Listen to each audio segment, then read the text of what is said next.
Hi guys, gagawa po si Atarashi ng kanyang version na lumpia.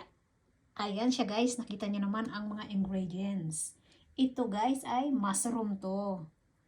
Ayan, tapos carrots. And then andito yung karne sa ilalim, paghahaluin ko siya mamaya. Ayan siya. Siyempre hindi natin mawawala ang ating sibuyas at bawang. Ayan.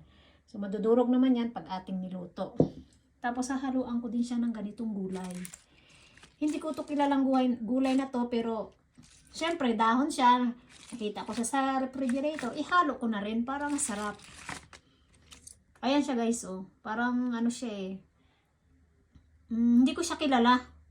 Basta malimit ito niluluto ng kaibigan kong Thailand dish. Pero hindi ko alam kung anong tawag dito sa gulay nito. Pero masarap yan, nakatikim na ako eh. Lutong Thailand dish. Masarap yan. Sa kanila yan galing eh.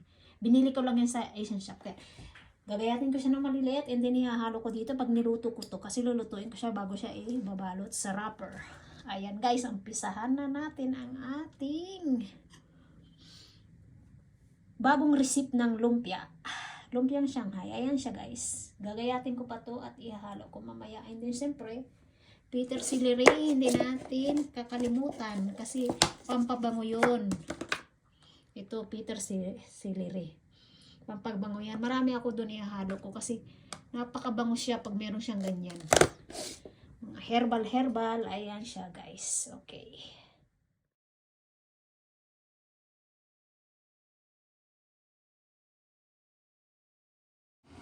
Bawang. Maraming bawang para maraming sarap. Siyempre. Ayan siya. Bawang muna yan. Maraming bawang para siyempre sarap naman talaga maraming bawang. Tapos sibuyas, kaya na natin siyempre yung sibuyas. Nga palang karne ay baka, masarap. Ayan, nakikita nyo yan guys, sibuyas pa lang yan, lumpia na. Siyempre may tuyo tayong moringa. Yan, malunggay. Lalagyan natin yan. Tuyo yan.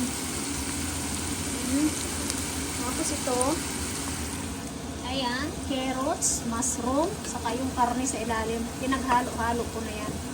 Ayan, yun siya guys. Tapos lalagay ko na siya. Diba? Lalagay ko na siya dito guys.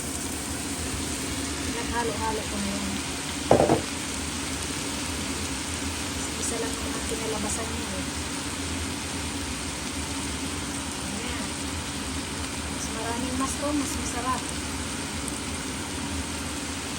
Siyempre, may gulay din ako. Green.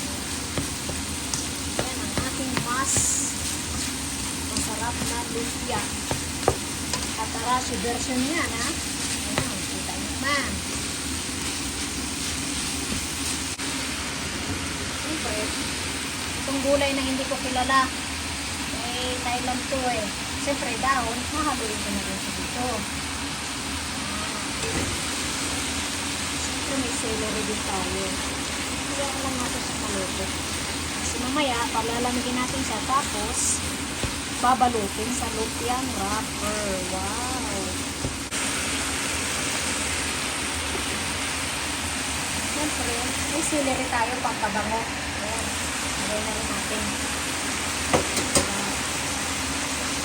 Mabango siya.